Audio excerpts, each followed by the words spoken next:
schedule.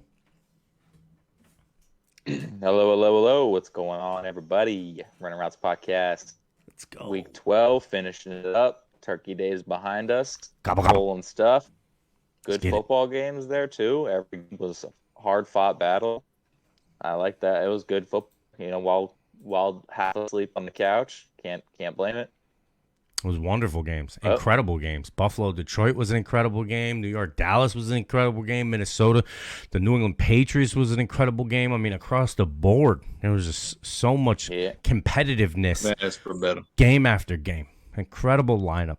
Thank you very much for the lineup that we were given because it did not disappoint at all. It was good. Very much so. Let's get into these Sunday games, though. First That's game right. there Sunday, Tampa Bay Buccaneers coming off their bye, coming home from Germany before the bye with their win versus Seattle. Go against Cleveland Browns. They've lost their last two, kind of on the ugly side. I do like the Bucs here. This is probably Jacoby Brissett's last game for the Browns. With Deshaun coming back next weekend, he's been practicing. So you know the team's ready for him. They're taking snaps away from Brissett in practice. I know they're probably still doing the same field. But if he messes up, it's Deshaun's turn now. You don't get a chance to fix that in practice now, kind of thing. The issue obviously is the Bucs got to slow down the run game of Cleveland Browns, but they've been a much better run defense with Akeem Hicks finally healthy. So I like that, and he's not even on the injury report as questionable or anything. So I gotta go. The Bucs able to slow down the run game enough to where that Bucs team can score 20 points to Cleveland's 14-17.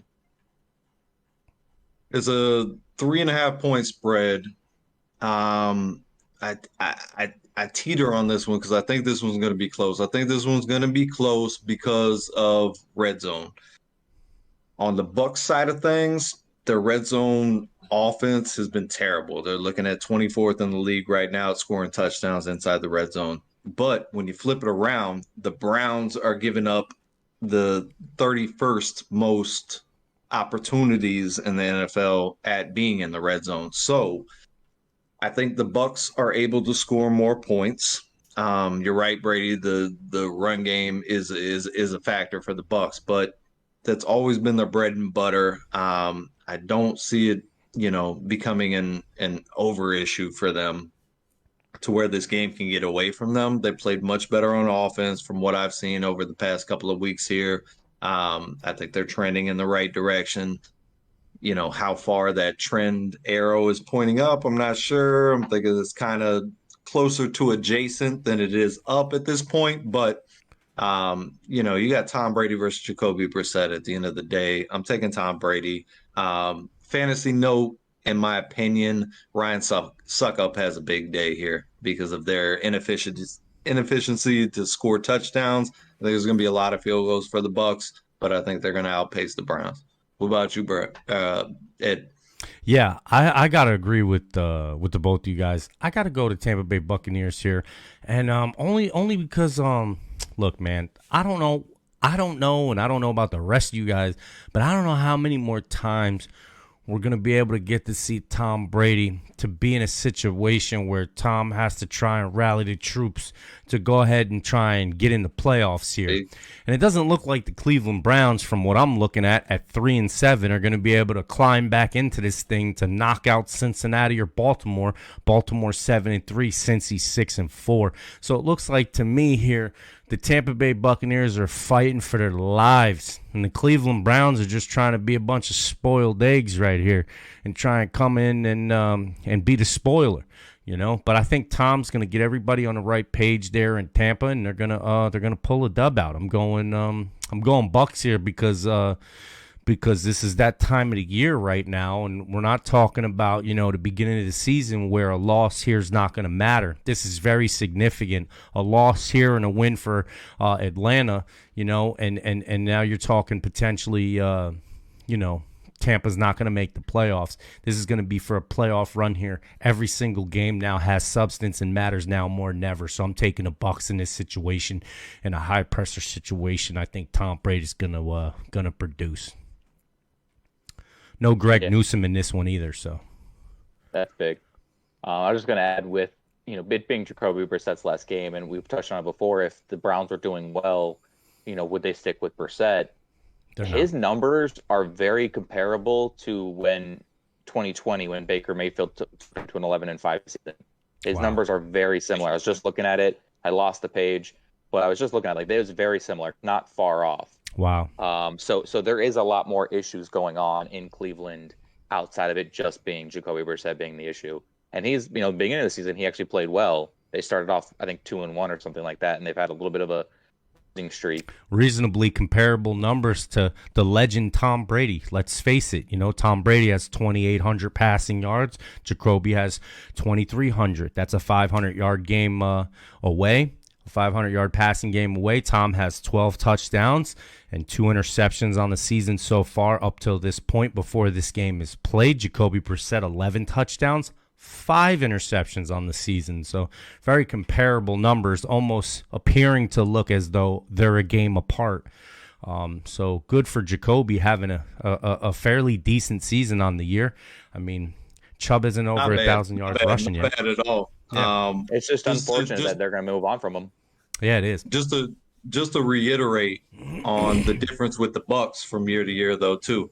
At the end of last season, the Bucs were number 3 in the red zone at scoring touchdowns. This year, number 24. That's a drastic fall. Now, you can attribute that to offensive line, lack of not having Gronkowski, a couple of banged up wide receivers every now and then too. But that's a significant fall from one year to the next. And I think it's no reason why the Bucs have been sitting in the situation that they have pretty much the whole season. Yeah, very rightfully so. Good argument. It is curious also to see how the Cleveland Browns as a team are dealing with this whole Deshaun Watson thing. I at the beginning of the season, I was curious to how it was going to play out when it was Deshaun's time to come back, and obviously he would regain that status. But how do you feel at this point in the year where you've had a guy all season and now you got this guy that's just bringing in all this baggage the whole year you've had to answer for?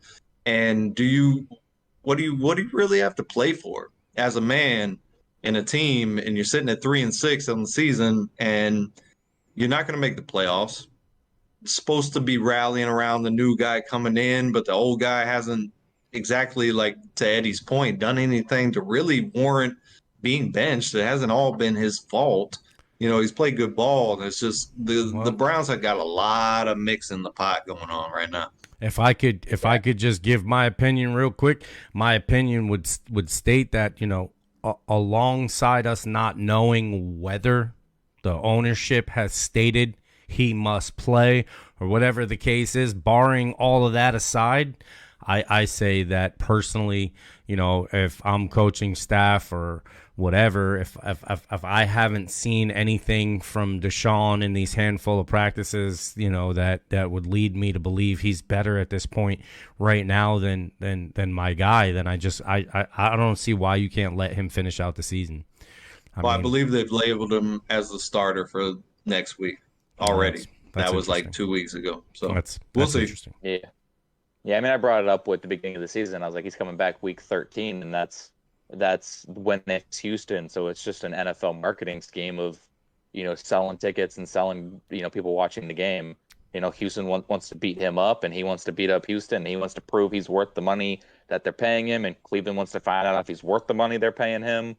What do you think, there's Brad? a lot of scenarios. What do you think about that? To me, it's Cleveland's trying to make sure that he's worth the money they're paying him, and also adding to the fact that Cleveland's not known for making smart decisions. So, very much so.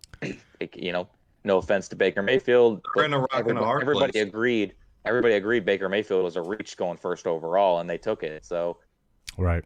Well, the money's guaranteed. So, I mean, unless they figure out some way to get through this guarantee that's not guaranteed, I don't know. But I know that's going to ruin the market moving forward. That's why Baltimore hasn't signed Lamar Jackson. Let's face it. He wants a fully guaranteed deal just like Deshaun got. What quarterback moving forward, or any player moving forward for that matter, shouldn't want what Deshaun has, which isn't the limelight and all this other garbage, which is I perform, I deserve guaranteed.